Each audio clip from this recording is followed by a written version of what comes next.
while we're traveling, we're going to some incredible places, South Africa, India, like you name it, Vietnam. And so we're seeing like how incredible the world is, how incredible these fabrics are, but also the insane poverty that exists around the world. When we're on this like floating cruise ship, like traveling the world, it's just like, what can we do? Like, we're only there for 7 days. Not much you can do in that time. No. Like, you're just embracing the culture yeah, exactly. before so you I'm can like, even think if about it. So if we're going to travel, like that's the goal of this company. Like we want to travel the world. Like we have to add some meaning to these trips and really add some meaning to the company. And like, if we're going to buy these fabrics and support local artisans that way, let's support a little bigger and like give back to grassroots cause in that area the fabric's purchased. Purpose in the Youth. Purpose in the Youth podcast. Welcome back to the Purpose in the Youth podcast.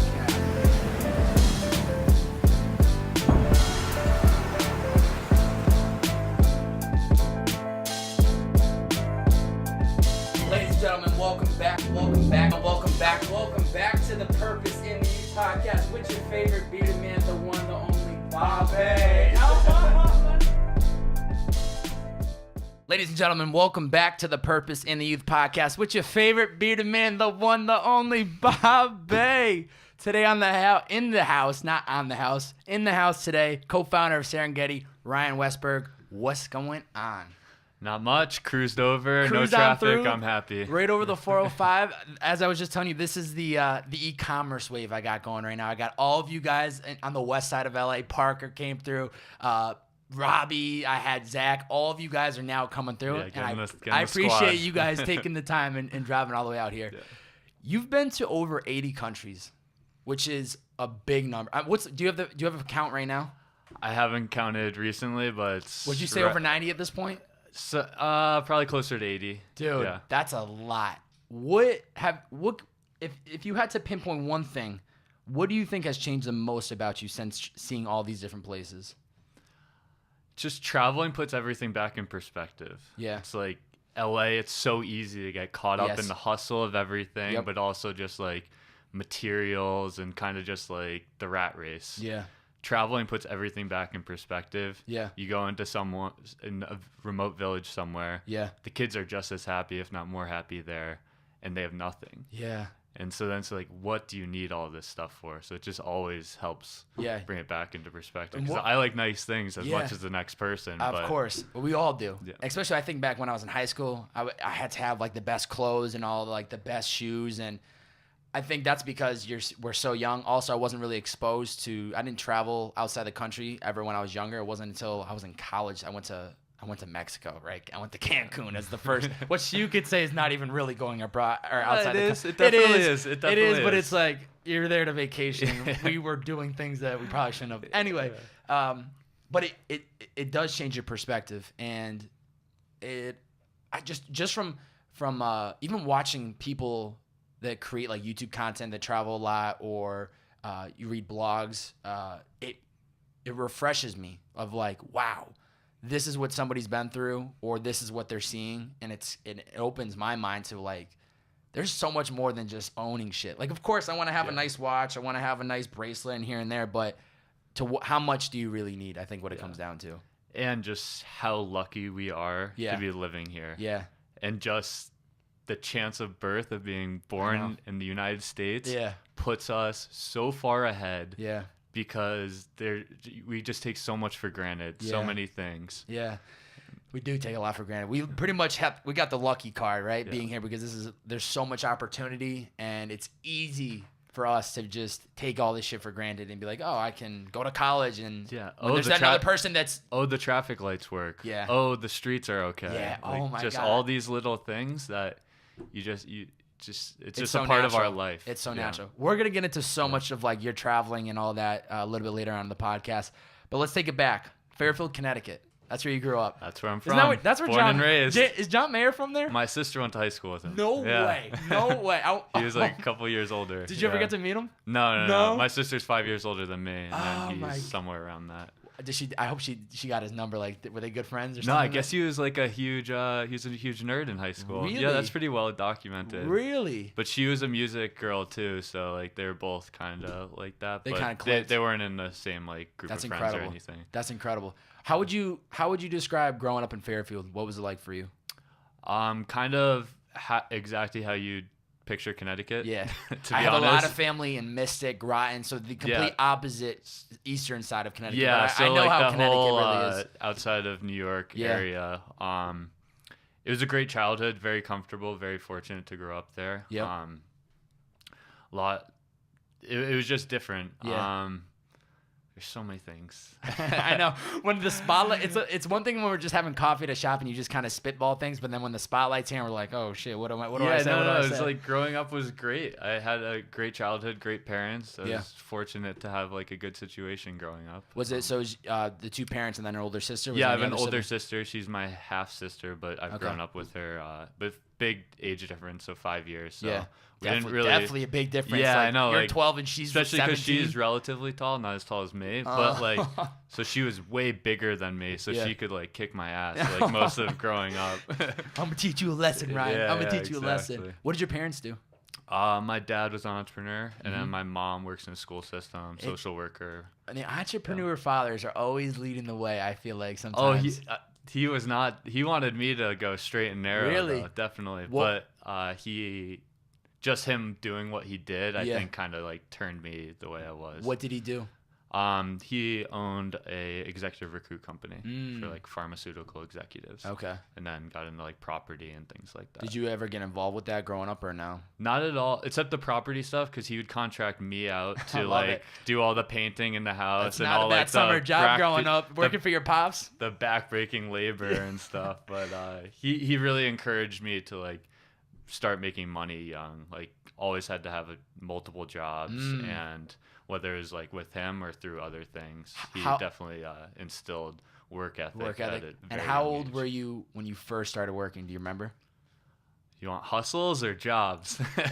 That's a good question. I mean, either both. Like what was first one? Please. So we lived by the water. Yep. And there are tons of like cool rocks around there. So I was maybe like, I don't know, 6 or 7 years old. Yeah. I had my little wagon full of rocks going door to door selling to my neighbors. Yo, that's the same thing my homie did that lives with me. He would just go door to door and sell them. Like just anything I could get. And I would just be like, yes, So $1. you've always had that hustle mentality of just, I want to. Yeah, I didn't really recognize it for a very, very long time. But I mean, every time it was snowing, I'd go out with a friend in my neighborhood and just plow all the driveways, and then summertime always just mowing lawns, doing whatever I can. Were you saving the money or were you spending it a lot? I was actually saving a lot. Okay. But then came high school, I was just like, yeah. spend it. I gotta look good. Right when I got a car, that's kind of when you start spending money. You start money, putting like the sound system in there, and then you gotta go out to dinner with friends, and you're like, oh, I'll drive and I'll pay for this. Yeah. Like, it's a whole different world. What do you think was one of the biggest struggles you faced as a child? Anything big that kind of pops to your head? I mean, 6'7", so it always stood out. You know, I think beginning years, I saw that as like a bad thing. You know, standing out. Like, because all you want to do is fit in. You want to fit in with everything. You want to be normal. All you want to do is be normal. Yeah. And so instantly, because I was taller, that made me stand out and more self-conscious probably. Yeah. Isn't that weird when we're younger? If you're not with the crowd, people are kind of like talking shit. Yeah. Like if you're too tall, they're like, you're too tall. You're too short, you're too short. Oh, you have a couple pounds on you, you're too big. They're always, people are just knocking you up front. I know, and it's so funny because now I'm like, oh, I love being tall. I love being different. It stands you out. Just being different is amazing. Yes. And so I guess that would be maybe a struggle, just always something that's out of your control, but people like talk about it. The differences make us unique. There was a podcast guest I had one time, and he said that it's like, that's what makes us all unique individuals. And when I was a kid, dude, I can't tell you how many times people would talk shit and be like, yo, you got a big head. You got a big head. And I just want to make sure those people still watching me now, baby. I'm in LA. I'm living the dream. Yeah. But, you know. None of it matters. None of it matters. Once you get older, you kind of look back and you laugh at it. But also, too, you have to recognize, too, and for people to hear, it's like there were times that I'm sure you probably not felt down about yourself, but it probably affects you when people are like, oh, you're too tall or... Oh, 100%. Yeah. Kind of gets to you, and I don't know. Haters gonna hate. Haters gonna hate. Certainly. Who Who was a positive role model for you? Positive role model. When I was younger, definitely my dad was pretty positive. Just the entrepreneurship aspect. Yeah, exactly. And stuff. We butted heads like a ton growing up. Yeah. But why? Just because a lot of like the work ethic stuff. Like I hated. He wanted you to work harder, and he would make me like go out and stack wood in the winter, cords of wood, like chopping it, just backbreaking labor. I'm like, all I want to do is like sit inside and like play computer games or something. Did you play?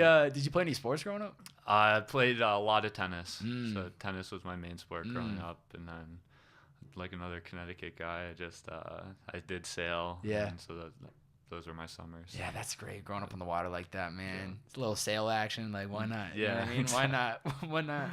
What was the dream job? Was there ever a dream job? Growing up, I wanted to work on Wall Street. Really? Because I'm like 45 minutes outside New York City. So you probably went to high school with kids, fathers that worked in New York. Or everyone like commutes into the city. And I loved going into the city from as early as I can remember. Like, and what I loved the most, going downtown, seeing these sharply dressed guys on their grind, not giving a shit about like what's going on, just like they're in their zone, just perfectly dressed. I was like, that's what I want to be. Yeah, like that is what I want. So was that like a thing in high school where you guys would just go into New York City on the weekend or something like that because you're only a 45-minute train ride? Or yeah, totally a thing to do. Like go to Chinatown, buy my god, buy mixtapes and stuff. Oh like, my go in god, there. Yeah. And you loved New York City? What'd you think of it? Loved it. That's where I always thought I would end up. To be honest, yeah. Just because of was it because of Wall Street or just did you like the hustle? Did you like? I just loved the hustle. Yeah, really. Even like in college, I thought I would just be ending up back in New York. Interesting. Yeah. So how did you end up in Arizona then? So I applied. Did you apply to any schools in New York? I only applied to like mostly like private East Coast schools, like everyone was doing. For business. Yeah, business stuff. Okay, because you had the Wall Street obviously still in. Yeah, I still didn't know like what I wanted to do in any way, but I was kind of following the crowd. Like everyone from my school, I went to like a private Catholic high school. Okay. So it was feed into like schools like BC and just like everyone's going to like the same places. Yeah. So I was just kind of like following that mold and just like applying where everyone applies. Yep. Got into a lot of schools I wanted to go to, but then my friend had moved out to Arizona. He was like my best friend growing up. He moved out sophomore year of high school. And he's just like, dude, I know you don't want to apply here or anything, but like come visit and we'll like check it out. Like this is where I'm going. Went there and I was just like, oh, this is so different. I want an adventure. Yeah. Like I'm just going to You want to do something completely different. Yeah, I'm just like, why am I following this? It's going to be another 4 years of high school. Just, if you go to another school where all your friends are going. I'm going to be so comfortable there. It's just like, I'm not going to know anyone. And I stepped on that campus and it was like sorority recruitment. I'm like, okay, I need to be here. Sign me up. Exactly. Well, that's the thing. It's like when you go away to college, because I went away to school where nobody I went to high school with was at. And so it became that whole refreshing new start. I was like, man, I could be whoever I want. Nobody knows anything about me, and I can tell them what I want, and they're not going to know anything else, you know? Exactly. It's like that refresh button. And yeah. Was there, before your friend had hit you up about going there, was there a top school that you had your eyes on? I was thinking about going to Miami, Ohio. I wanted to go there. And Northeastern. Okay. Those were like the two Boston. I wanted to go to. Yeah. Boston. You were trying to get to Boston a little bit? That's interesting. How do you think, or not how do you think, walking into that Arizona, what was the game plan? Was it, you had the business mindset, right? Like you wanted to do Wall Street. What else were you kind of thinking about going into school? I really didn't actually know like what At I all. wanted to be doing. I was hoping to kind of figure that in college. And to be honest, the first couple years of college, like I wasn't doing anything to like progress myself towards any career or goals or anything like that. I was doing normal college things, just like partying a ton and sleeping in until 10 a.m. Yeah, exactly. Just not being that like great of a person overall. And did you were part of Greek life? Yeah. What else were you part of? I mean, that was it. Huh? I really wasn't like a contributing member That's like of a full-time society. job in itself too, right? I was just living like the college life, not really thinking too much about the future or anything like that. And this is University of Arizona for people. I don't think we ever stated. I just immediately jumped into Arizona. Tucson, Arizona. Yeah. Talk to me about that's abroad.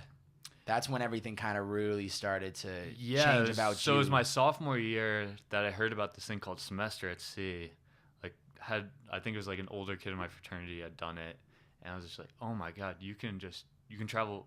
You get to circumnavigate the entire world in one semester, go to 13 countries all over Asia, Africa, Central America. Yeah. It's like, this is the coolest thing ever. And now it's like my grades weren't like incredible, and it was run by University of Virginia at the time, so it was like I was like, I don't know if I'm gonna get in, but I have to do this. I have to do this. So that's when I was like, that was the first time in a while that I had like, this is what I need to do. Yeah. Like, whatever it takes, I'm gonna get on that ship. And what was it about it that pulled you in? Had you I don't know been what outside it the country was. previous or no? I traveled like a little bit growing up, and I definitely did want to study abroad, but there was just something about that program. It was just like, I don't know what it was. Cruise ship, right? Like it was just like I'd never been. It'd been a while since I'd been so hyper focused on something like that program. So I applied and I got in, and that's when I was like, that's when social life, I didn't care. That summer I was working like 4 jobs because I was like, It's not cheap, right? I'm gonna make as much money as I need. I think I wanted to make $6,000 or $7,000 that summer because I'm like, I don't want to think about money the entire semester. This is the opportunity of a lifetime. Yeah. I don't care about the parties that summer. Yeah. I'm just going to. Well, you go had a all goal, in. and you Yeah, knew that exactly. eventually you're gonna get on that ship. So whether you save up the money or not is up to you. Because that day's gonna Exactly. come. You're gonna hop on that ship, and now it's about you. Like, can you save up as much money as you Totally. can? So I had spreadsheets, everything. I was tracking Wow. all of my expenses. Wow. I was just like, I want to get to here. I'm down here. Let's do it. And Were you nervous at all when the day came? I was a little nervous, but it just felt like right. I like knew this was like what I wanted to be doing. And so I was just so excited. Yeah. And it was incredible. There are kids from all over the world on this like 400 person, or I think 500 or 600 person boat. God, it's literally the size of a cruise liner, isn't it? It's like a small cruise ship. Like a small cruise ship, and there you are guys are people- all kids from all over the world. You guys It's are just so living cool. on there. Is there like a gym? Yeah, pools? it's got everything. And then so you take classes while you're like traveling to the next country, and then when you're in country, no classes. It's kind of, you just get to do what you want. You just have to make it back to the boat. Oh my God! So And are the classes like incorporating where you guys are traveling? Yeah, to, so you're or? learning, like I had a lot of business classes, so you're learning about how like businesses operate and like the places you're going. my It's God. like so cool. That is It's unbelievable. so like hands-on. It's And- like and such you an didn't- incredible program. And you didn't know anybody going into this program, I'm guessing, no? I had like a friend of a friend that I'd never met, but he was like one of my close friends at school. Okay. But I didn't know anyone. How did you end up meeting Jeff? Because he was one of the other co-founders. Of Yeah. So Serengeti. we met pretty early on, and he really didn't like me at first. At all? Yeah. What was 'Cause, it? You're too tall for him, it was or this what? trip in Ghana, which was the second country, and I was in the back of the bus on this like trip, and like we were getting kind of rowdy back there, and he was like pretty quiet in the front, so we were like those. You were like the heckling pricks him? in the You were- back, oh. not heckling him, but just like being loud, Like obnoxious you know? and loud. Yeah.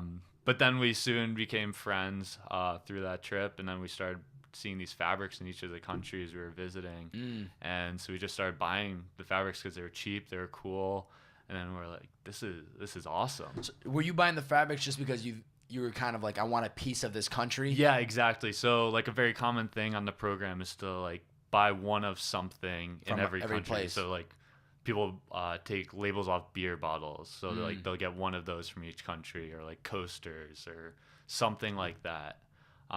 So our kind of thing was buying fabrics in each of these countries, and I mean we didn't know anything about international textiles or anything, but we're like, they're so unique, so cool, and every fabric has like a story. It just seemed so much more than like fabric. Yeah. How did you come across the fabrics? Were there people just like selling it on the streets? Yeah, so I mean, a lot of these places we're going to, fabric is like a part of the culture. So like in Ghana, they have this kente cloth fabric. It's like this, it's a wax print, and it's just like these super vibrant yellows and oranges and greens, and like they're just all over. People are wearing them in their clothing, and then they're selling them like by the yard. And it's really just like hard to miss. And we're just like, these are awesome. Yeah. Like, let's just buy it. And you guys just kept buying and buying as many as you could possibly get. Exactly. And what moment did you guys realize, let's take this fabric and do something bigger with it? It was, so there are 111 nights on the ship. Mm-hmm. It was night. So one full semester, pretty much, right? One full semester. It was night 111 out of 111. We're sitting on the top deck Oh by my- the pool. Oh my God. We're sitting there and we're like, let's do this. Like, what? We have this huge pile of fabrics from all over the world. We want to keep traveling. We want Yeah. to give back to the places we've been, and we want to make some money. Yeah. And we're like, okay, like we're gonna do this. Shook hands and we're like, this is happening. Let's actually do it. Yeah. So you guys just had the fabric and you thought this is a cool concept. Yeah. How can and we had been how can we shooting the turn this idea- into? Oh, you've been shooting we the had idea. been Of, shooting the ideas around. Jeff definitely was like the driving factor behind like the initial idea, and then he's like, let's do this, and Yeah. we got some like interest from people on the ship, and then that last night we're like, all right, we're gonna This go is what for we're this. gonna do. Yeah. So you guys split ways. You guys Yeah. all go back to. He's from Manhattan. And I was Okay. from Connecticut, so we were Amazing. close So by. you So, can hop- I hopped on a train like Mhm. pretty soon after we got back, and we're like, okay, we're gonna like this is we're doing this. We're doing this. We're doing it. You guys were heart and set like this is gonna be something bigger than just this Exactly. idea. Yeah, I remember the first time like telling my friends at home, and they're like brushing it off, like, "Oh, that's like a People cool always do. idea." People always do. Because I've always like throwing ideas around and stuff, but I wasn't always like executing on everything. So it's kind of like another. Here's one. another But I'm idea like- from Ryan. But I'm like, no, this one's different. Yeah. This one's really different. I'm doing this with some awesome people like Jeff. And what did you guys do within those first couple months? You get back, you guys are meeting up. Did you guys start putting these pieces We're together? grinding. We're getting that website ready. And this is like before Shopify and all Yeah. that. This was like a grind getting Yeah. the website up. But Jeff went to Claremont McKenna. Jeff's like an incredibly smart guy. Went to really, really good school. And his roommate went to Harvey Mudd, which is like one of the top, I think it is the top engineering school in the country. So he like taught himself how to code and like coded out the whole website for us. I was not involved with that. I had no you idea. deal with that. what's I'm going gonna on. work on the fabrics and try to So then we're try to just figure kind of this like out. game plan, like how are we gonna do this? How are we gonna launch? How are we gonna make this successful? And we got that website up within 2 months of getting back, and so we launched February 17th, 2012. 2012. Which was about 2 months after getting off the And ship. and this would be your spring of junior year. Spring of junior year. Okay. Yeah. How'd you guys get the name? What was the meaning behind Serengeti. it? Jeff thought of it. Yeah. But originally with like an I at the end, like the Serengeti. It's a place, geographical plane, and like it's where the Great Migration is in Africa. And then we're like, shit, it's copyrighted. Like can't do that. Also, like there's a sunglasses company, all this. And so we were like, shit, like what are we gonna do for this name? Like we were very set on it. Yeah. And so we compiled this list of hundreds of places around the world, and we're just trying to think. We just couldn't agree on a single one. Yeah. And then Jeff like texted me. He's just like, I got it. And then he just says Serengeti. And I'm like, that's Sold. it. We're Nope. doing it. And the rest is history. The rest is history. Yeah. What was so you guys have this idea of we're gonna take these fabrics, we're gonna put them on t-shirt, at least in the beginning stages before you even got into all the stuff that you guys have now. You're gonna take these t-shirts or tank tops, you're gonna put this fabric on it. But what I thought was really cool and interesting was that not only were you guys taking these fabrics from all over the world, but then you decided we're also gonna give back to a charity within. Yeah, so that's a that organization. huge part. I totally skipped over that. Yeah. So while we're traveling, we're going to some incredible places: South Africa, India, like you name it, Vietnam. And so we're seeing like how incredible the world is, how incredible these fabrics are, but also the insane poverty that exists around the world. When we're on this like floating cruise ship, like traveling the world, it's just like, what can we do? Like, we're only there for 7 days. Not much you can do in that time. But No. like, You're just embracing the culture yeah, exactly. before So you I'm can like, even think if about we're- it. So if we're gonna travel, like that's the goal of this company. Like we want to travel the world. Like we have to add some meaning to these trips and really add some meaning to the company. And like if we're gonna buy these fabrics and support local artisans that way, let's support a little bigger and like give back to grassroots cause in that area the fabric's purchased. And did you have to go back to these places to then find relationships to build, or? Oh, every place is so different. Yeah. Sometimes it was like inbound connections. Sometimes it's research and reaching out. Because it's not like you guys went on this trip like we're gonna go to find all these fabrics and then we're gonna absolutely. It was we're gonna starting build from these scratch. relations. Yeah, it was like, just we're gonna collect these fabrics and then see exactly. and see what like happens. Maybe we'd remember a few markets, but it was starting from scratch. That first year of business, you had I didn't realize this until I did the research. You had built a relationship with Jimmy Tatro because you went to college with him, I believe, right? Yeah. You also had a Forbes write-up in that first year too. So big, you have not only do you guys have like the idea, the product, you're getting great exposure from Jimmy. You have a Forbes article.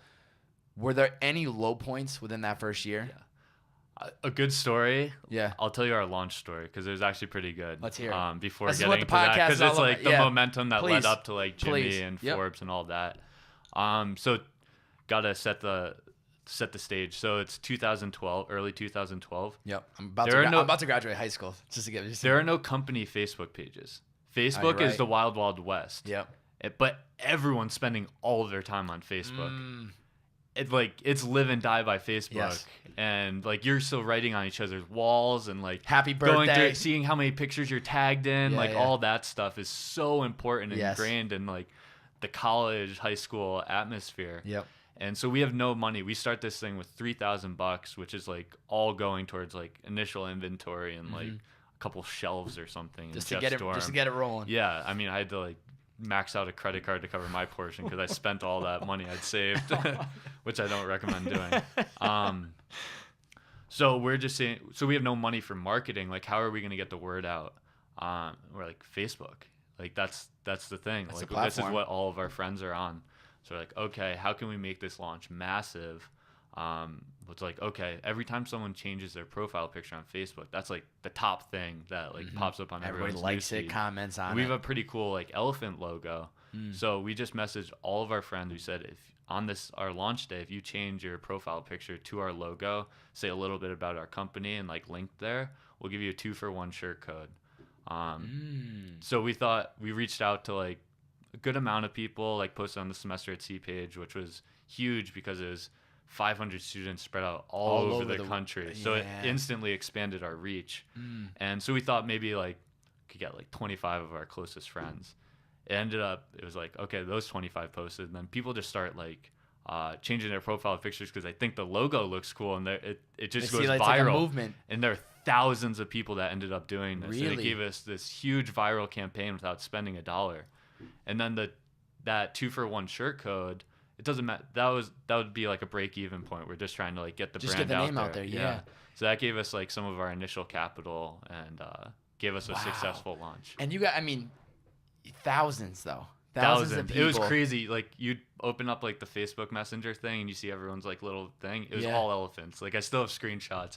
And then it would be like 75 of your friends change their profile picture, and it'd all be the elephants. The same ones? Yeah, and it was just like, this is the coolest thing ever. No, you're right, though. It's like if you guys had all gone to the same college and then thought of the idea, it would have just been on college. Yeah, it would just would have been on at University of Arizona. But when you like look at Matt, it would just be like little bubbles, little bubbles, little bubbles, and then boom, it's like the whole nation. So then you launch. How is that traffic translated? Was there a lot of inbound, at least clicks into the website? Yeah, I know. We actually had a successful launch, and we were able to like make money right away. Wow. Didn't know how to make anything yet, but we're burning money, but we're somebody's purchasing the shirt. Well, it's like, oh, we have all these orders, like still don't know how to sew or anything. How many shirts did you have up at the time, or like what was that first launch day? What did you have out on the market for people? Maybe there were probably like 20 different fabrics from that first semester at sea run, and I have no idea what sales were like, but it was a starting point. Thinking back then, it's like $100 is $100. Yeah. So it was probably like a couple $1,000s. That's a start, though, man. There's a lot of brands that are launching today, and they won't get one shirt sale or one product sale. So it's like, you guys are, man. It's crazy hearing stories like that because you thought it was like, oh, this would be a good idea, but you had no idea that it would go viral. You know, like it's so hard to. We could try our best to create something that's virable. I don't even know if that's a word, virable. But people have to see a message, or they have to really be in it to go out of their way to change that Facebook. Yeah, it was timing because there are no ads on Facebook, like no brands, like it's crazy. I still remember that, man. Wish everybody happy birthday on their birthday. You'd see like you got 100 comments. Facebook brand pages were just like becoming a thing. Yeah, and we saw it as like, okay, we'll never have as much money as like Coca-Cola, but our Facebook page looks exactly the same as theirs. Like no one knows who's big and who's small. So it like leveled out the playing field. That's amazing. What else happened within that first year that kept you guys going? That kept fueling you? Well, back to like a lower point before we got some highs. That first summer, we're both East Coasters, and like we wanted to be living in New York. And we're like, okay, now we got this clothing company. we got to live in New York this summer. Like, don't have much money or anything. So we're in this like 5-story walk up in the Bronx, like right on the right by the 3rd Street Bridge or 3rd Ave Bridge. And that's like not that great. I don't know in New York as well. It's but... the top floor, no air conditioning, peak summer of the East Coast, and there are like 5 of us crammed in this 1-bedroom loft. Bedroom loft. But we're just like, this is like what we need to do. We need to grind. There was this TV show out at the time, How to Make It in America. Did you watch that? I think I did. Yeah, so it's Discovery Channel, no, History it's Channel, like Stars or HBO or something. Yeah. It had like Kid Cudi, one of my favorite shows. That's pretty dope. It's about these guys like hustling with clothing in New York, and we're like, oh, this is like our story. So we're just like, we need to be here. No money, so I had to go in. I would take the train, I'd keep my parents happy. So I free internship or unpaid internship Monday to Friday, Serengeti at night. Then weekends I'd take the train back to Connecticut, bartend, so I could like pay rent. And it was like the shittiest summer ever. It sucked so bad. And you did the internship because the parents wanted I had to like keep them happy, and I'm just like twiddling my thumbs there. I'm like, I have like this cool company right now, and I'm at this like media agency right now. Wow. And it just like, it was terrible. So you'd get out of dripping sweat at night, waking up. I have to put on like a shirt. What are you sleeping on? If there's 5 of you in a loft? Air mattresses. Yeah. I've got photos of this thing. It's hilarious. And we had no idea what we were doing also. So it's like, it wasn't even that productive of a summer, but we're just like kind of figuring everything out. Yeah. But you guys are all on the same page of this is what we're going to build. Yeah, definitely on that. But who knows what stuff. Like I remember going to like Times Square, and I'd be like passing out business cards. Yeah. Just like, oh, that's a cool shirt. I think you like our shirt more. And just, did that translate to sale? Probably not a single one. Yeah. Anybody that it would be willing to listen, then you were like, take a card, take a card. Exactly. Wow, man. That's I mean, that's the part of the stories that I'm most interested to hear about during these podcasts, because everyone can go online right now and see you guys killing it and see the success and you're traveling around, but nobody's hearing where you were. That summer sucked. Yeah. That summer really, really sucked. I'm so happy it happened. Wouldn't want to do it again. But it was like, so towards the end of the summer, I was in a huge fight with Jeff, my co-founder. Like, I didn't know if like you guys were living together. Yeah, it was just too much time together. Yes. And we were really, really butting heads, like not even like texting or anything. Wow. But I hadn't even told him I'd been connected to Jimmy Tatro. We went to school together, and my friend was like, oh, you got to meet him.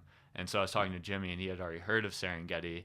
He's like, oh, this is awesome. I had a similar idea, but you guys are doing it way better. How can I help? Wow. I was like, dude, I'll send you some shirts if you just like want to wear it in one of your videos. And like, he's like one of the hottest things on YouTube at the time. Yeah, I was gonna say he was like one of the early YouTubers. And this was before like vlogging anyone's plugging any sort of advertisement or anything like that. And so he had a video go up, and he was wearing a shirt, but then at the end of the shirt, or at the end of the video, he was like, a lot of you guys are always asking me what kind of clothes I wear, like one of the shirt I'm wearing right now, and then he like makes a joke about the shirt, but kind of tells a story. Yeah. And he did not tell me he was going to shout it out or anything. He just said he was going to wear it. Just to wear it. And this video probably got like 800,000 million views on it, and he linked to us, and he's like, check links out in the bio. And it was so organic. Like, no money was exchanged. He was doing this just to like help me out. Yeah.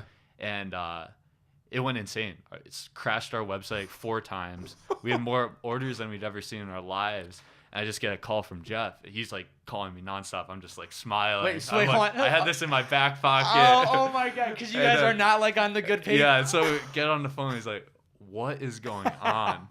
I just like send him the link. And he's like, oh my God. So that kind of set the relationship back on the right path. Yeah. Then it was like water under the bridge. We're completely fine. And because this just brought in so much traffic, like unbelievable. Now we were a business. Yeah. Like that was the moment. It's like, okay, this is like, we're selling a couple shirts a day. Maybe I was super stoked if we'd sell like 1 a day. Yeah. But then that was like, now we're a company. Yeah. So now that gave us the cash to like get we had all these orders, but we didn't know how to make anything still. We were running it out of this woman's garage in LA that we had met on Craigslist, who actually still works for us. Wow. Yeah, which is so you insane. guys were in New York, but you had all the production out. She was legitimately running it out of her garage. This woman, Robin, who worked with us. You want to talk about timing though, of like the ball starting to roll, right? When you guys are kind of bumping shoulders. This was like 2 weeks left of summer, and then it's like, we got to get out there. We got to get out there. There's always that moment where it kind of just shifts. It all just kind of changes for people, but you don't really know when it's going to happen. And it's kind of that. I try to tell people, and I try to live my life like today's the day, right? Like today is the day I'm going to get the biggest email in my life. I'm going to get the biggest text message. Somebody's going to tweet it. Somebody's going to reloop whatever I do. And then it's all going to blow up. But you don't know when it's going to come, but you have to kind of treat it like that. No, we were at a very low point, like super, super low within the company. And it's going into senior year. There's so much pressure. Like, go my get parents, a job, like, right? A job.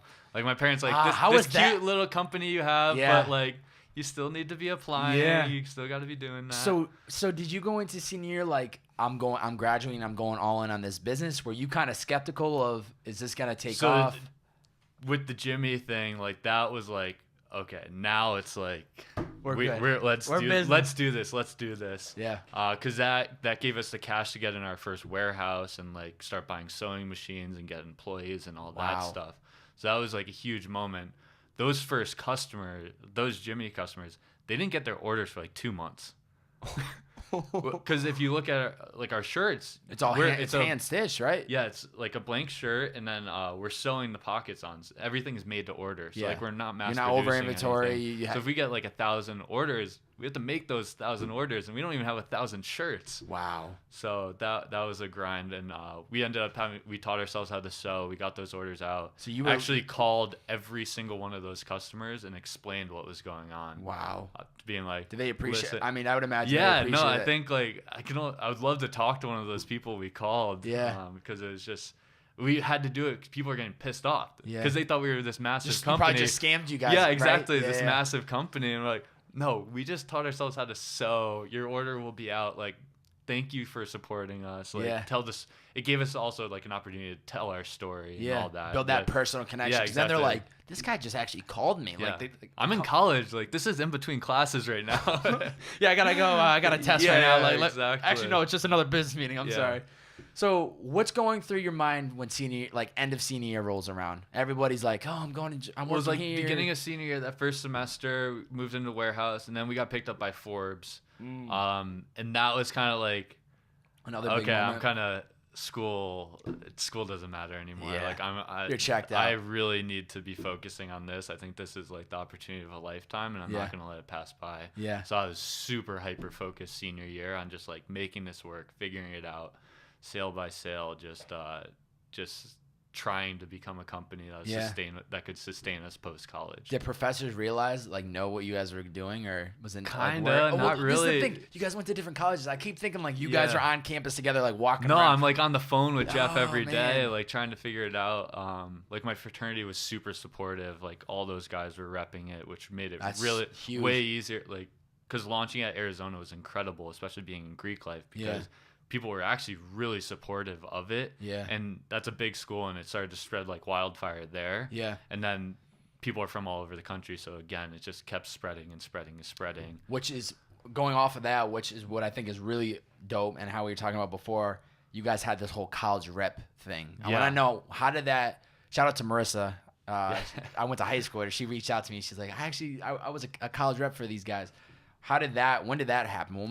When did you guys get that idea? Did it just naturally I had that idea, and we launched that fall of senior year also. And it was kind of like loose friends, connections, and it was I think like 150 kids at first, which was still a decent size. Good amount. These are spread throughout, or all over the place, and they were like in personal contact with me. Like I had like a Facebook group, but I was like individually packing like all of their shirts and stuff and sending it out. But yeah. I had seen like Red Bull and Monster. They had like campus reps. Yes. I think they like kind of led the way with that. Yep. And I remember, oh my God, this is so cool. I don't even like Monster, but this kid gets like free cases of Monster and like talks about it all the time. And then all of a sudden like Monster's cool. Yeah. And then because all the friends are like, wait, what is this about? Because it's not just a regular.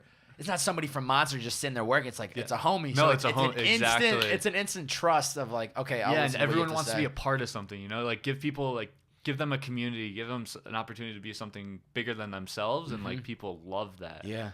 So that was always like in the works, was starting this campus ambassador program, which has just been like core of the company since the beginning. And it was like an application process, right? Like people had to like fill out who they Yeah, are, exactly. why they want to join. Totally. Making it more of an exclusive thing, not just like click here and you get free merch, you know? Yeah, exactly. And Especially at the beginning, I was going through every single application myself, and like, okay, I think, and making sure like this was somebody that was. Yeah. Did you ask like exactly. a question like why do you want to be part of it, or so you were? Yeah, things like that. Yeah. And they had to be active on social media, but really just wanted to see like why they wanted to be a part of it, because we didn't have much money, so sending someone a free shirt is a big deal. You got to pay for the shirt, you got to pay for shipping. You're taking the time to read their exactly. their and I'm information. packaging orders, so it takes me forever, and I've got to go to South Tucson to like get this woman in like a trailer sewing for me. Yeah, and I bet you it probably at the time, I don't know, unless you guys did it a certain way so that you could track it, there was probably a lot of orders coming inbound that you'll never be able to directly connect it back to that rep, but it worked. It full circled somehow. Totally, yeah. We couldn't quantify really any. We didn't have any metrics to know if it's successful, but like we just knew that it's good energy. It's like where else are things coming from? I mean, it's like if you have somebody that really rocks with your product, that's taking the time to fill out an application. Yeah, then maybe they're just doing it because they want free product, but they're gonna tell people about it when they see them wearing it. Like, what is that shirt? Why is that pocket different? And then they are almost a salesman for you without you paying them. You know, it's like that. Whatever, call it $10 investment to produce the shirt and with shipping to get it to them, but then all of that free marketing, that word of mouth, just kind of how you guys have done with the Facebook. It's the word of mouth of this person likes what we're creating, and now they're just gonna walk around and probably tell people about it. Giving people a story to tell, making this shirt more than a shirt. Yeah. Which they are. They're more than a shirt. They are a story. Yeah. So it's giving those people a story. Yeah. Like, oh, this isn't just like a shirt. Yeah. This has this pocket that's from Guatemala that's sewn by this like weaving co-op down there, and it helps provide education. And, like, just keep going on and get people psyched about like wearing something. Yeah. Talk to me about Rosa and how she's played an important role of the company. Rosa, my idol. Rosa. My idol. I love that woman. Rosa has this incredible story. She's one of the most inspiring people I've met in my entire life. Yeah. Just someone that has just gone through so much at such a young age.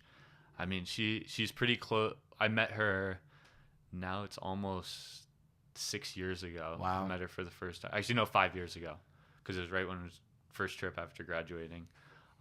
Go down there. We were connected to this organization called Mayan Families through our friends, Chris and Zach, that started Living on One. That was got picked up by Netflix and stuff, but I'll get more on that. And so we meet this woman named Rosa, and we become very attached to her, hearing her story. She had her child had died, but she was like very close to us. Age-wise, but she had already gone through so much. But her child had swelling of the brain, which is something very curable, like in a developed country. But she lost the child. She didn't have like a husband or like guy in her family, and now she was kind of stuck. She didn't know if she was going to graduate high school, and she's like lower 20s. She's in the sticks, young. And then we find out, we're like, so how much does it cost a sponsor to go to high school? It's like a couple $100. We're like, we'll pay for it right now to get her through. And Rosa's like, no, I don't take handouts. I don't like being given things. I want to work for it, because I think when you're given things, you get lazy and then you start expecting it. And she's like, but I have this fabric. And so she showed us this fabric. We made a couple changes on it, but it was her design. And we're like, okay, we'll buy all of this for the next year. Everything you make, like, we'll buy. And we'd give back to Living on One, the organization that we were connected with. And so it was just crazy timing, because Zach and Chris, their documentary Living on One, later that year got picked up by Netflix, and Rosa's in the documentary. No way. So they're in Guatemala living on $1 a day to raise awareness for like global poverty. And it's like a really incredible story and documentary. So it gets picked up by Netflix instantly, like has so much traffic, and on their website, it's like, how do you support Rosa? You come to Serengeti and you buy one of her shirts. And so before you know it, like, we can't even keep up with the demand for this shirt. And so it started with Rosa not sure if she's going to graduate high school. Fast forward to today, Rosa, her lifelong dream was becoming a nurse, and she's just finished her second year of nursing school. It's like one of the most incredible stories. Wow. All through like Zach and Chris living on one major part of it, but also through this fabric. Wow. And what started as Rosa, now she's like a busy woman. So now we have 25 weavers down there. And she basically handpicked like all of the weavers from her village in Peña Blanca, which there's not much opportunity there. So like providing them with like meaningful work, and keeping the fabric tradition, weaving tradition alive is like huge. Yeah. And she's in nursing school at this moment, but she's also now she's like nurse. She has a job with the clinic also, and she's still helping like operate this small operation to provide to you guys. Well, our cause partner down there, Mayan Families, does most of like the coordinating, but she like helped introduce the people like, oh, this woman needs work and she knows how to weave. Yeah. And she's still like doing quality control because it's like her design, so she wants to make sure it's still like perfect. And she's just like the most inspiring person I've ever met in my life. Do you think every business person, company, or whatever you want to call it, do you think we all have a purpose to somehow give back? Do you think it's in our best interest that we should? I think everyone should, but it doesn't have to be like giving money. I think like even just giving time to people. Yeah. To someone that's like up and coming, or someone you see like promise in. Yeah. Just anyone, just help in some way. Yeah. And I think there's because everyone thinks it's like give to charity and that's like how you give back. You just like donate, write a check, and that's it. Yeah, but I think there are just so many different ways. I think, and not everyone has money, but I think just giving your time is just as important. Yeah, it almost is like for me at least, for the instances here and there when I can help somebody, it's like a high almost, you know? Like you can't really put a dollar amount to it, but it just, I don't know how to describe it. It's fulfilling, you know? For sure. Like the numbers online are cool, but when randomly I've had phone calls with listeners who like reach out and they just like want to pick your brain about an idea or something. I'm like, this shit is dope. Like I'll take this over the views because this is like an actual connection. Like I just see numbers, but I'm having a conversation with somebody that's in Alabama. I've never been there. They know everything about me. But that's your impact that you know what I'm saying? Yeah. So it's like I think every, I forget what the quote is, but it's not like we can all change the world. We're not supposed to change this entire world, but what can we do within our little world to change the people that are around us? You know, like I think if every person just takes that one step to try, you end up creating a better world where everybody's a little bit happier. Well, small acts multiplied by millions of people can transform the world. Yeah.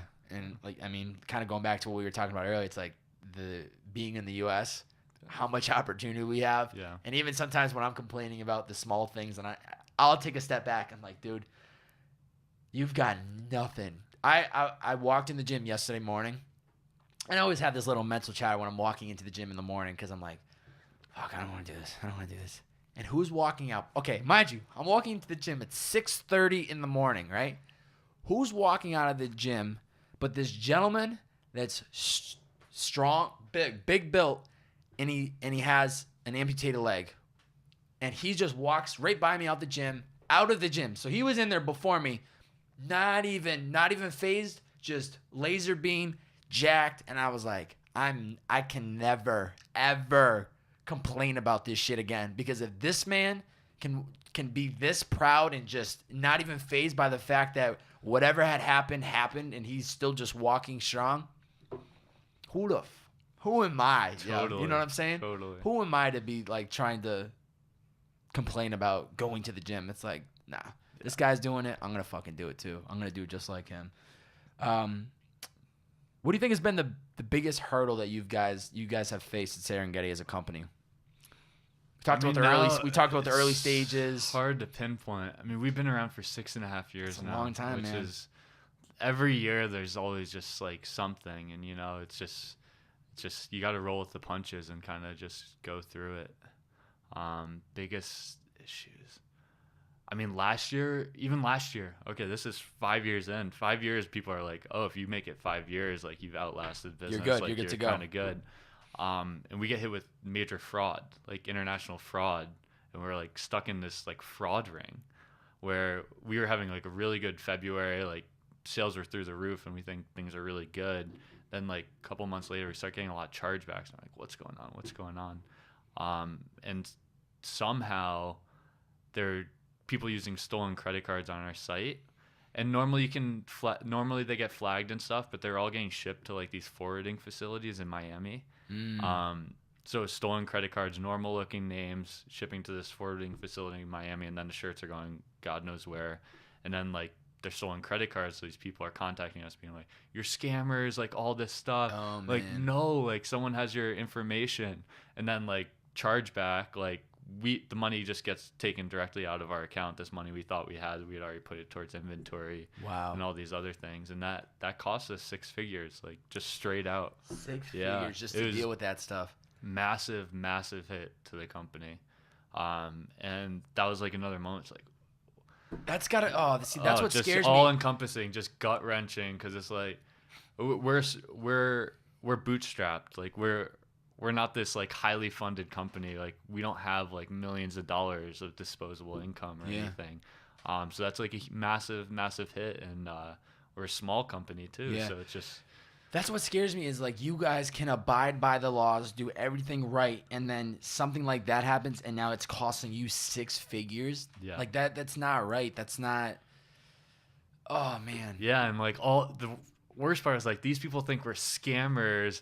Then like some scumbag is using a stolen credit card, and then we're 6 figures. That's not even including the inventory that we're out of. So it's just like, it's such a headache. And but you know, roll with the punches, because it's never gonna happen again on our clock. I was gonna like, say, we're ready. Like, so is there something you guys were able to set up so that? Yeah, it's all set up now. Like we have people reviewing actually every single order now. Every order. It's not worth it ever happening again. But it's easy to outsource that kind of stuff. It's just Will they like how do they look into that? Will they kind of contact the person saying, yeah, you can like be Googling addresses and like all this stuff. But yeah, we're just making sure it just never happens again. And you know what?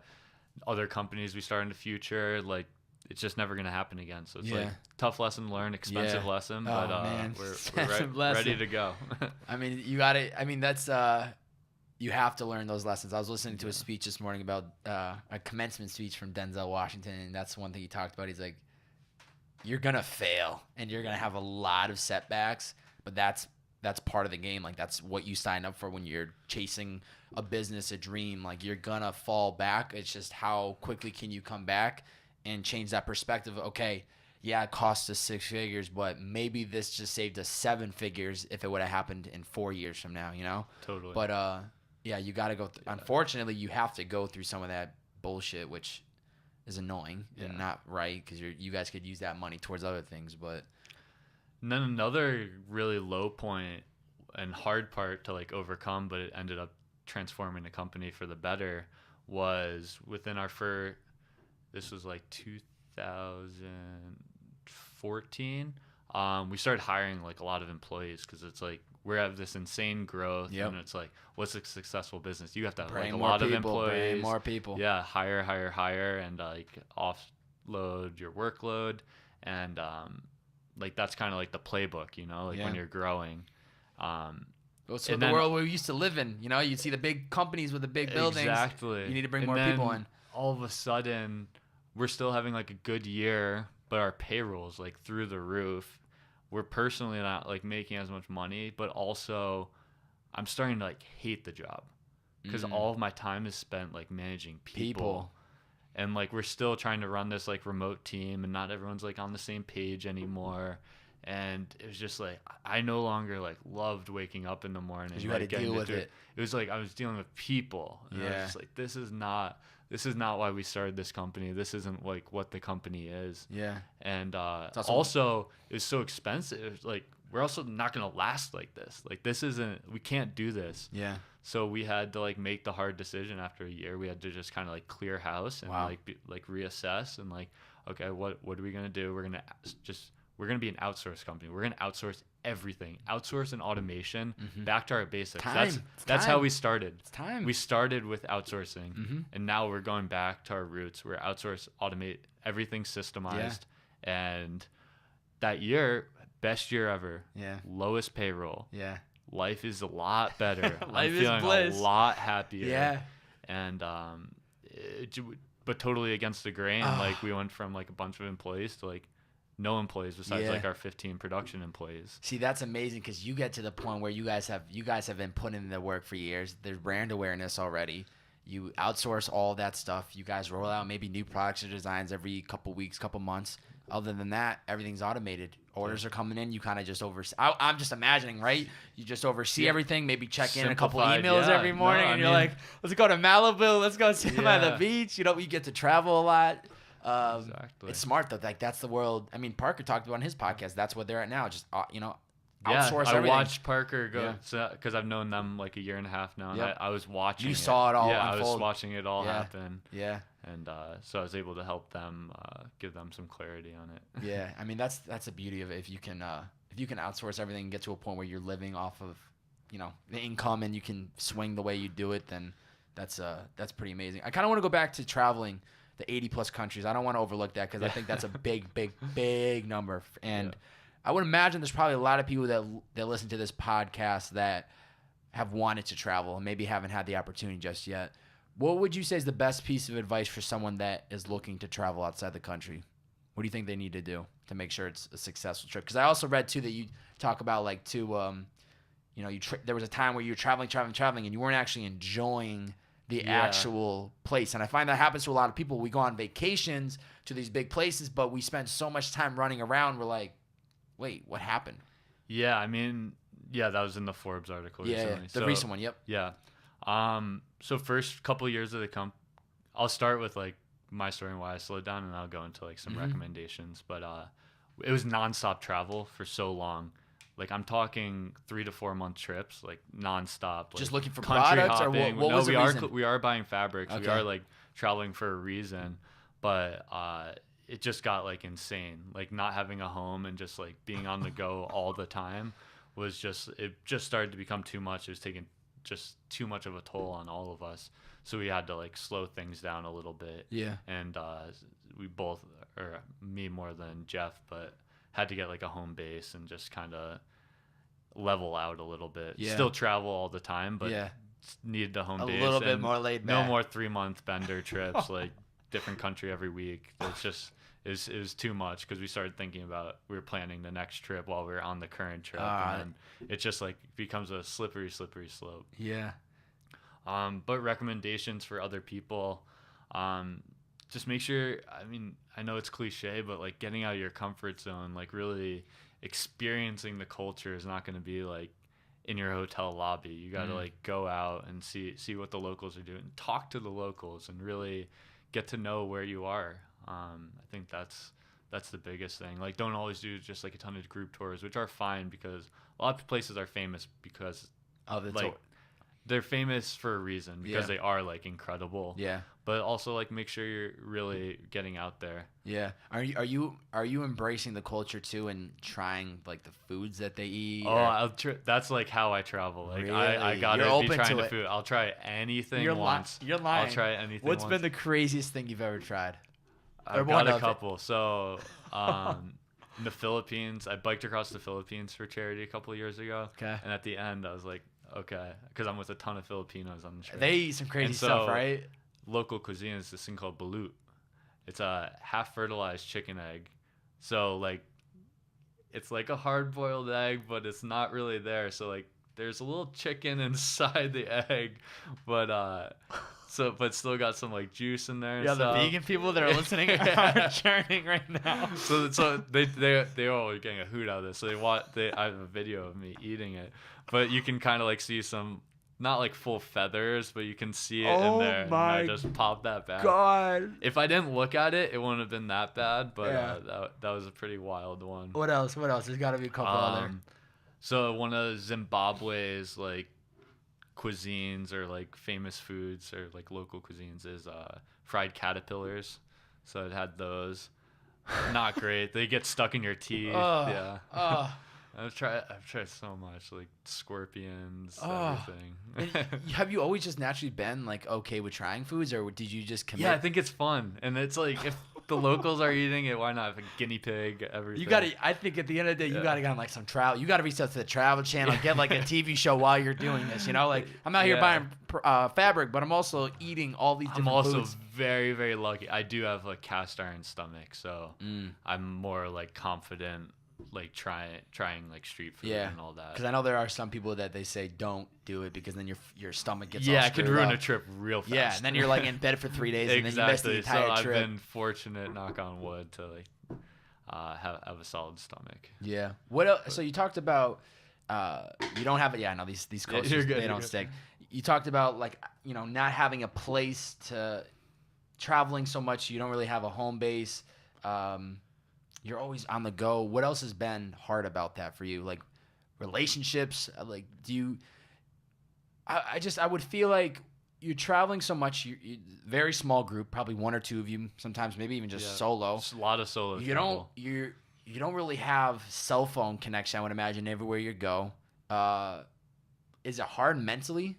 Yeah, so I mean that was a part of the reason I slowed down so much. I just had this like emptiness that I was starting to feel like something is missing.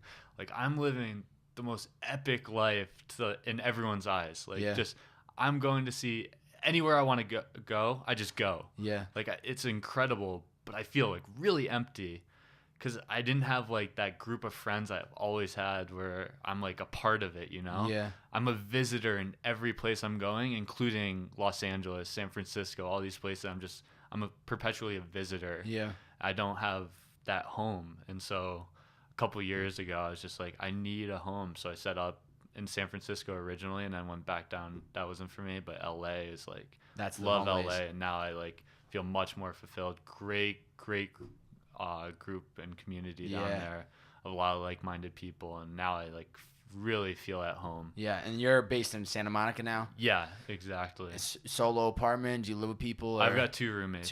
And they live here full-time as well? Yep. Okay. But everyone's kind of like traveling and we're all over the place. That's a good place to have a home base. Santa Monica, California. No, I love it. Growing up on the water, I didn't realize how like important the water was to me. So like now I see the ocean every single day. That's amazing. And that just like it makes you happy. Yeah, exactly. I don't know what it is, but it's just like being around the water. Yeah.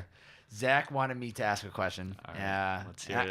And I feel like, Zach. And I think this would be Zach Hanover. If people are listening, he was episode 95. He manages Yes Theory, does a lot of other cool stuff. What are your life hacks? He wanted me to get into that. He said you definitely have some good life hacks. I know I read in the Forbes article that one of the best investments you ever made was noise canceling headphones, which I'd never really thought about. It's actually a really good investment for somebody like yourself, always on the travel, always on the go. You could be in the middle of a cab in the middle of New York City, put those on, you can zone in. Yeah, exactly. I mean, the Bose around ear headphones are the best purchase. Like if I lose those, I'll buy another pair the next Instantly. day. It's just because the value those add to me, it's just like incredible. Like I can be in a super crowded coffee shop, put those on, and you're good. Focus. Yeah. So that's definitely been big. Some other life hacks. Oh my gosh, I know I do have a lot. Just a couple. I know you talked about the rent-a-car. You always find out like what are just some of the hacks that you found with somebody that travels so much. A lot of them, because some work for a while and then stop working. But I mean, like credit card points are huge. Like if you're a business owner, everything you got to run through credit cards. Yep. What else? I'm trying to think of what. Booking flights, anything within that? Any hacks for that? Booking flights. Airfares are like huge. So if you have you have to have a flexible schedule to really jump on them. Mm-hmm. But there are like forums and stuff you can be checking where you'll get like insane deals. Like I flew to Australia this year round trip for $220 out of LAX. Yeah, exactly. Oh my god! And I'm flying to New Zealand next week, business class for like $700. Wow. So if you got to pounce like right away and have the flexible schedule, but being a part of those forums is pretty incredible. And when you go to New Zealand, you'll go there for I want to check out this place, but then also will you go looking for fabrics? Not as much in New Zealand because they don't have a huge fabric making culture, but while I'm hopping over to Bali and East Timor.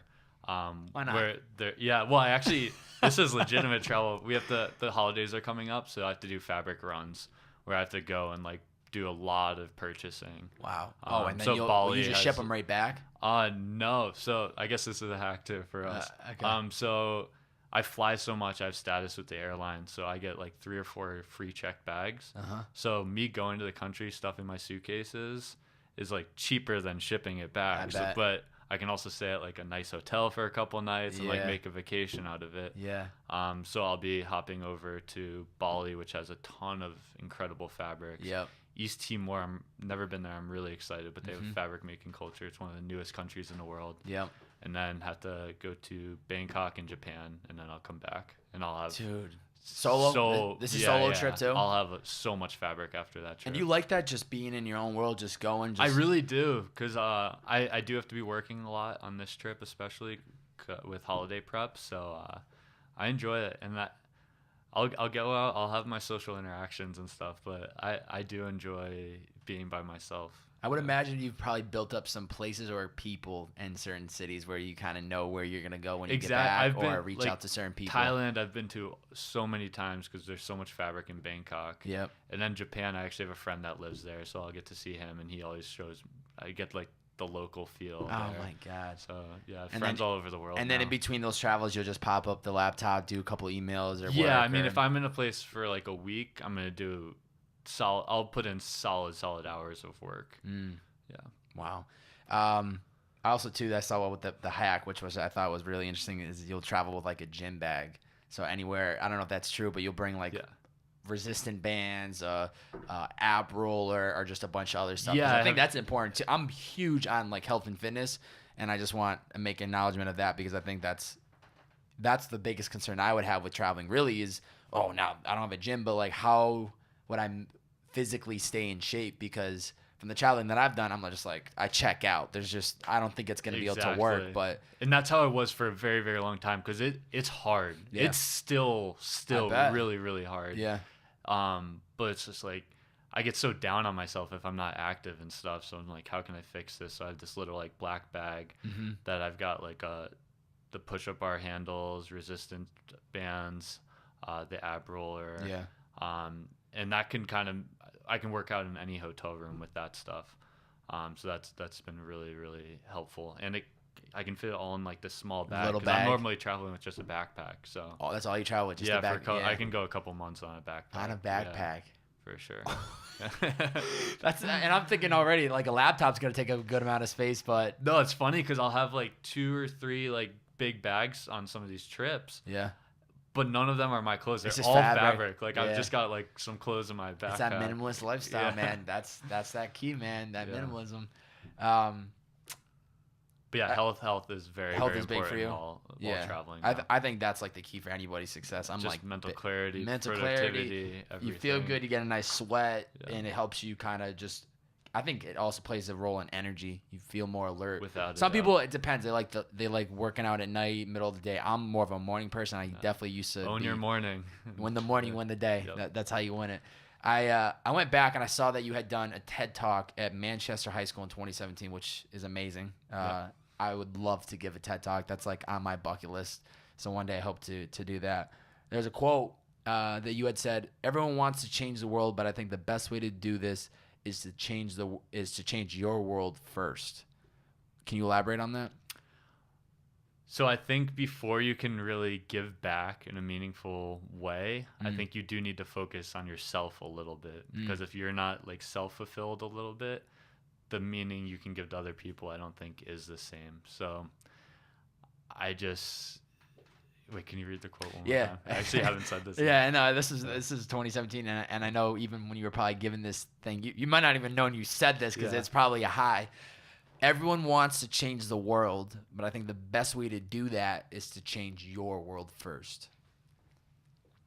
Yeah, I mean, it just goes again, just like giving back, but also you need to be okay before you can really be at the service for others. Yeah. That's really what it is. Yeah. You have to get your head straight first. Yeah. You're important. Yeah. And then you can really give back in a meaningful way. Yeah. And operate at your fullest potential. Exactly. And then that's the best way to serve the world. Exactly. Is because you're figure out what you want. I think it's okay to be like selfish in that way, because if you're not happy, like how much positive energy Yeah. can you really put out Yeah, there? it ends up just being a domino effect, because if you're not happy with the life you're living, then nothing is going to be great. You're going to have the best job in the world or the dream wife, boyfriend, whatever, but it's not Exactly. going to matter because you aren't going to wake up with that sense of purpose or that sense of like drive. Totally. So I think that's super important. How has your definition of success changed over the years? Yeah, so that's something early on that was really, really important to us, was redefining success. Because you heard it. I wanted Manhattan. Like, I Yeah. wanted to be There's like nothing wrong, on that but the- straight and yeah, narrow. yeah, was yeah. like, that was like success to me. Those guys I saw walking sharply dressed, that was success. Yeah. That's what I wanted. And then I realized right after Serengeti, after reading a couple books and stuff, especially 4 Hour Work Week, changed my life. Shout out to Tim Ferriss. Yeah, no, the GOAT. The yeah, GOAT. absolutely. I mean, that's I mean, you're living it right now, Exactly, dude. You that's are what- literally a living example of what he preaches. it was kind of like him saying, like, you can do this, and Yeah. it's okay to do this. I was like, oh, you're right. Let's Yeah, try. that's and so then it turned into something. But yeah, redefining success, and success is no longer that 9 to 5 like grind, not 9 to 5, 9 to like 10 for those, Yeah. for a lot of those people. For me, it's being in control of every day. Like, every day is my own. Like that's what success to me is. Just not doing anything. Obviously I should do things that I don't want to do, but it's like, I get to choose. I get to dictate my day and my life, and I think that's what success is. Yeah, I'm right there with you, Yeah. brother. There's the mental clarity of waking up every day and knowing that it's my day. Exactly. I could do whatever. This podcast can end. I could go to the beach. I could drive down to Malibu. I could literally pack my car and drive to Arizona tonight. Exactly. And there's nobody that can tell me what I can and can't do. And I think that for a lot of people, I think that is like the true success. Also, too, making sure that you're doing what you love, the work, but having control of your day.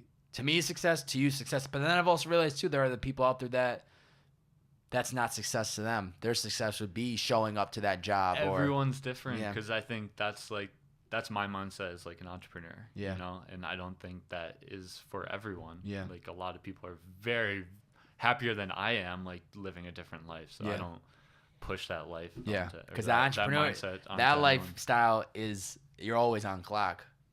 It's hard. It It's definitely really, is hard really and sometimes, but I think majority of times it's like if you're loving what you're doing, you're gonna email people at Saturday at 3 p.m. in the afternoon because you love it. It's just every day. I think the biggest thing that's changed about my life since I graduated college 2 years ago, started Ubering full time to make a living, been doing that ever since. But I just look at every day as an opportunity. Like, I remember in college when Friday would come, like that all that emotion, like it's the weekend, we about to turn up, we're about to go do this.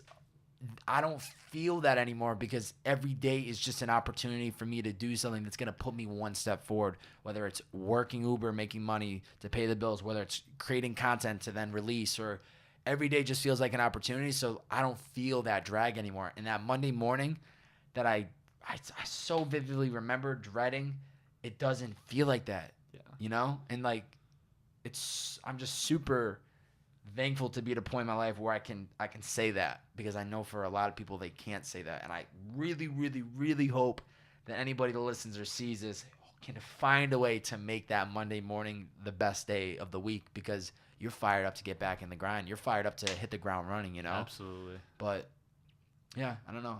I guess everyone's success definition is a little bit different. I like routine, Yeah. but also like routine, I think it's very important to break routines also. Yep. Because I take a lot of trips, because the way I view life is, okay, like in college, it's really easy to remember like a specific semester or something like that, because your life is so segmented. Yeah. It's segmented by semester, so you like know, oh, first semester freshman year I did that. Yeah. Oh, summer of going into sophomore year.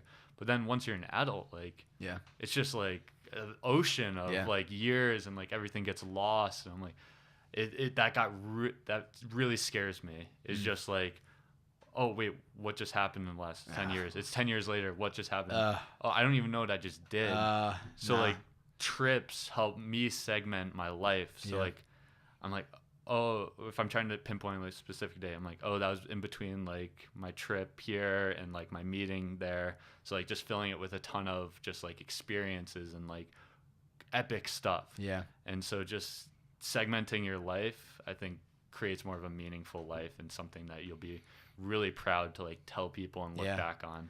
See, those experiences is what makes all this shit worth living, right? Like that's what the story. For the longest time, I always would tell people, I'm just doing it for even like when Snapchat was really booming, I'd be like, I'm just doing it for the story. I'm just doing it for the story. But then I realized that's why I'm doing it. Yeah. Like to have a story to tell and to, I did a podcast recently and the guy asked me, he directly was like, yo, this is a Tim Ferriss question. I was like, it's fine. I love it. He goes, what's the best under $100 purchase you ever made? And I said, honestly, I can't say exactly one thing, but it's the experiences. Going to the Warner Bros. Studio and checking it out or whatever it might be, experiences are priceless and it changes. I don't know. It just brings that happiness and that joy and that sense of worth living. And because for a while I was like wanting to get in a routine, just grind. But then I was like, a month could go by in a snap of a finger. A year can go by just as fast. I know. And that's what really scared me because life is short. Yeah. I mean, healthy now, but it can all change. Yeah. This first year in LA, it's literally a week today. Or not today, but this week, it's been a full year. It's flown by so quick. And part of me is scared because I just feel like I've been working the entire time. But at the same time, I recognize that I have to put in like this hard couple years first to get something rolling, and then I can like 100%, start to live a little bit more freely. You have to put in the hours. Yeah. I think as I've gotten older, I don't preach that as much just because once you have something going, you need to take time for yourself or else because I've had too many times where I'm like about to crack because I've worked myself to the limit. So like I know to always be taking breaks, but you still have to be grinding at the beginning. That's what I tell myself. I see people like yourself. I see a lot of other people that it's like you can't expect in the beginning to just be immediately like living the life. Yeah. You have to put in those 2 or 3 years of grind time, and then when things are kind of in motion, and if you're fortunate enough, then you can finally. Yeah, I mean, we didn't take a trip or pay ourselves for the first almost 2 years. Yeah. So. It's easy to forget about it. Yeah, you put in the hours. Where do you like? What's the next big thing for Serengeti? I didn't get to ask that when we were still talking about the brand, but like, what do you see as the next big thing? You guys have, I mean, it went from just the t-shirts and tank tops and really just the upper body clothing to now, pillows, camera straps, bracelets. I mean, you guys have it's just really just growing out these new lines. Yeah. Like. We started with pocket tees, and now we have all this incredible stuff. And it's just are those all bracelets too? From different countries and stuff, not from Serengeti. No, okay. No. We do have bracelets also. But yeah, just growing out those lines and like promoting the lifestyle. Like one of our mottos is like travel more. So that's like obviously something we've lived, and so like spreading that message is important to us. So. We have tons of like printed items, and that line's been absolutely incredible. Yeah. And just keep growing it. Yeah. I love the idea of wearing the world like that. Yeah. I mean, that was I forgot to say that was our initial like first motto. Still is our motto. Yeah. But, wear the world. Yeah, that's incredible. Just a little piece. Even if you can't, maybe it's not the right time or the funds aren't there to travel the world right now. Like to at least have that feeling that it's on you. I don't know. Like. Traveling doesn't have to be international also. I think that's like the misconception. Just because it's on a trip to Bali, who cares? Like traveling is just like getting out to like a new place, and you can be out of your comfort zone in the town next to you. Yeah. Like, I mean, live in LA and still like a visitor in LA. Like there's so much to do haven't even this touched place. the surface. Like, yeah. People before you got here, I was talking to Kirk and I was like, this guy's been to over 80 countries, and then I thought. There's a lot of people in the United States who might not even visit 5 of the states that they could drive to. So it's I mean, this summer I explored way more of the U.S. than I did international, and it was like just as incredible. Like Yellowstone is epic. Incredible. Yeah, I spent a whole day there on the drive out, and I was like, we didn't even touch it. We could have spent a week. 2 weeks. I know. Yeah, there's just so much to see and do there. Yellowstone, Yosemite. It's a whole different world out in the middle of the country like Canyon, that. Zion, like all of these things. I've been to one national park, and did you go to Devil's Tower? No, that's out somewhere in that trip of the area. It was crazy, but I got to go. Excuse me, I got to see all those. And all those places, this is all in the U.S. Like, what? Yeah, we don't exactly. even realize. We're in this massive country that's so like geographically diverse, and it's epic. We have so much land to kind of discover, and it's really beautiful. What's been the best piece of advice you've ever received, and who was it from? Best piece of advice. Huh.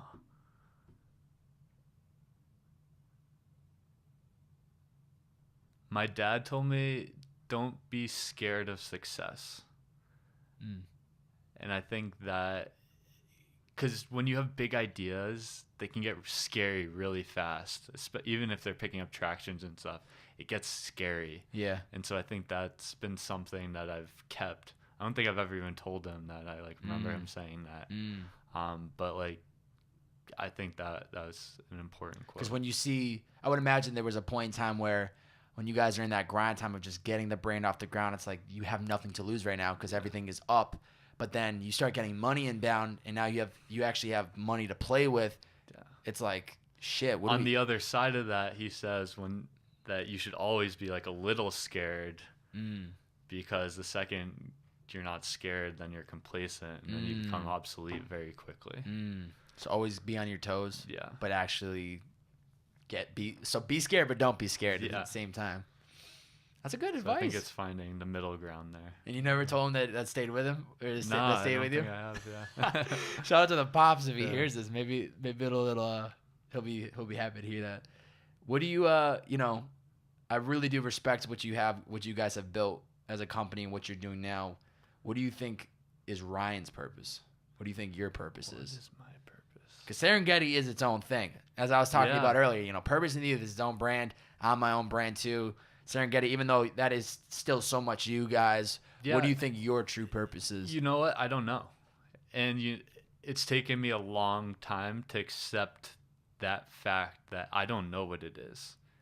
Because in the past, especially year, I've done so much more like self-reflecting, trying to like learn more about myself rather than just like head in the business. The business is me. I am the business. Yeah. And I'm trying to figure it out, and I think that's okay. Yeah. And for the first time ever, I'm like totally You're just going okay with it. that. Yeah, kind of take things as they come. Yeah.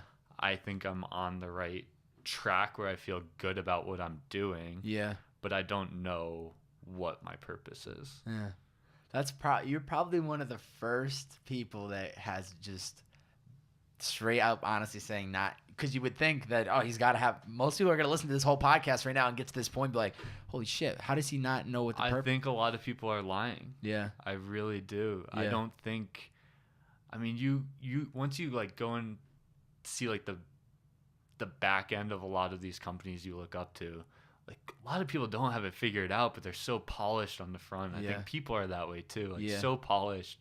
They know like this is what they have to say. This gets a good reaction, all that. But I think it's so normal not to know what you want to do. And that can change in a second. Yeah. And I mean, I think for a long time, my purpose was 100% Serengeti and like traveling and like seeing the world and all that. I think that was the right decision, but personal purpose, I don't know. And I'm totally okay with that. You're just living your life. You're just going with the flow and seeing kind of where it takes you.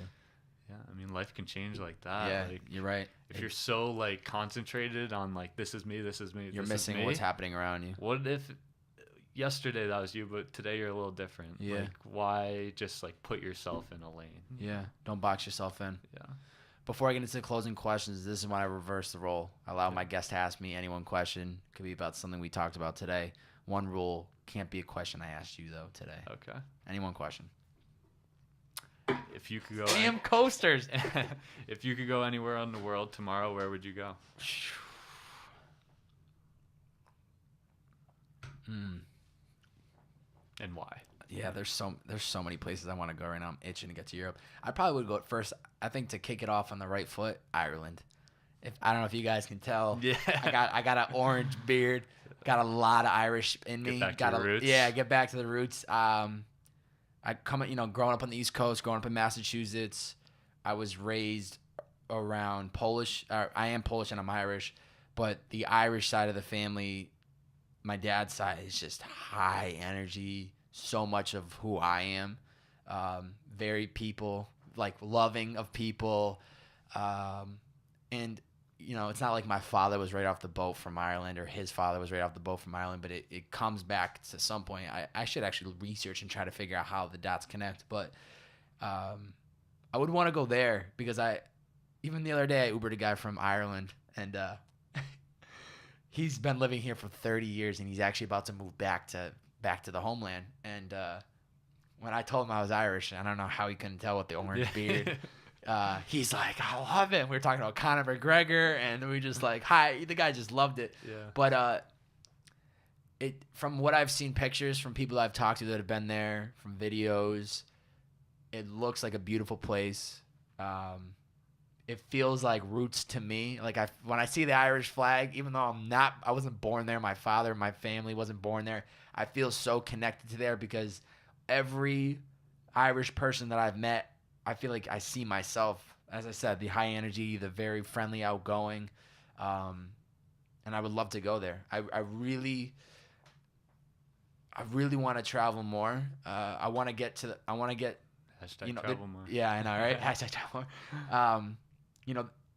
I think it'd be amazing if at some point I can get this podcast to a point where I can do like a European tour and line up 15 different people in 15 different countries and do like a 2-3 month of just bring Kirk along, bring a whole team with me, and we'll like vlog in between the travel, and we'll do like separate content there. Then we'll do some we'll do pop-up podcast studios in all these cities.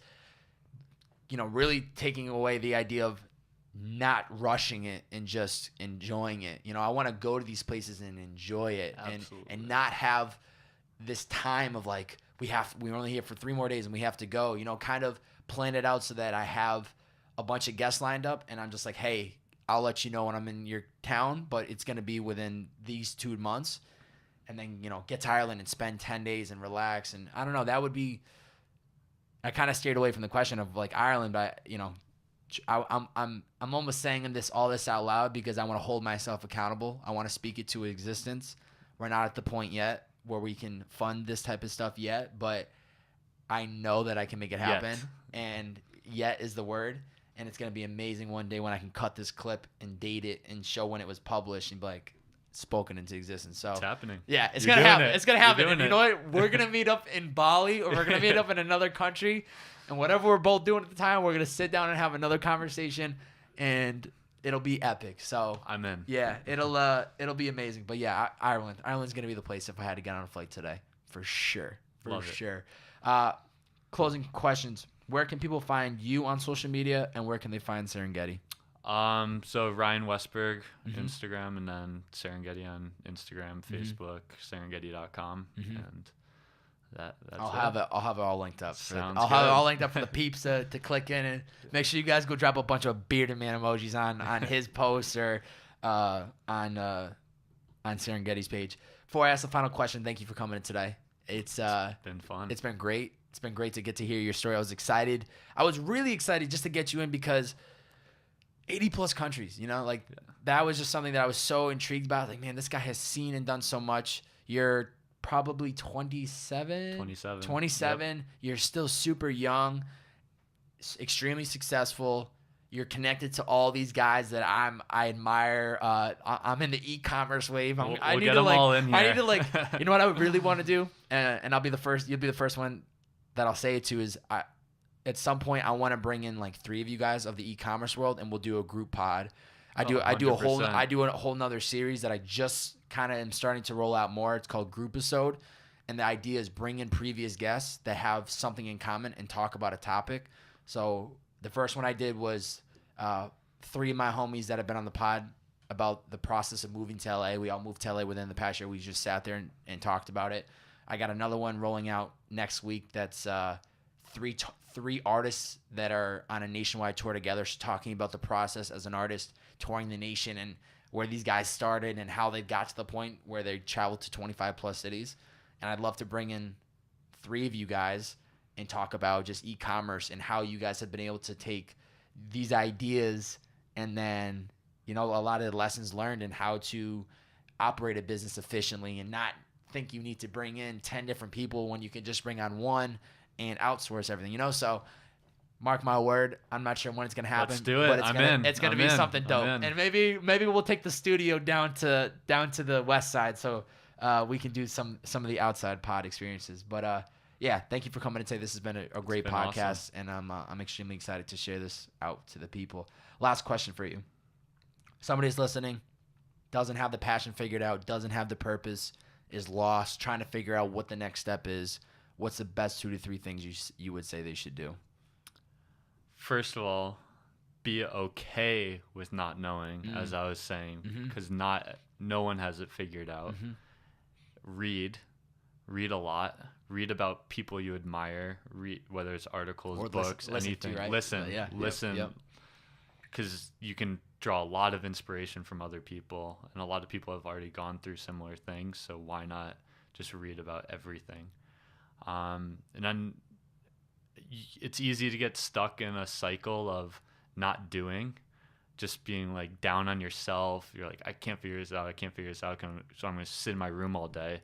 Just get outside and be around people and just do things. Like whether it's going and playing sports or going to the mall, go somewhere. No one goes to malls anymore, but just go anywhere and just do things. Because if it's a very slippery slope just getting stuck in your head. Yeah. And there aren't a lot of people that will be able to get out. But if you just like get out, you'll be able to get outside your head. Yeah. Ryan Westberg. All right. Absolute pleasure, my man. Thanks for coming on the show today. Yeah. Catch you guys next time. See ya.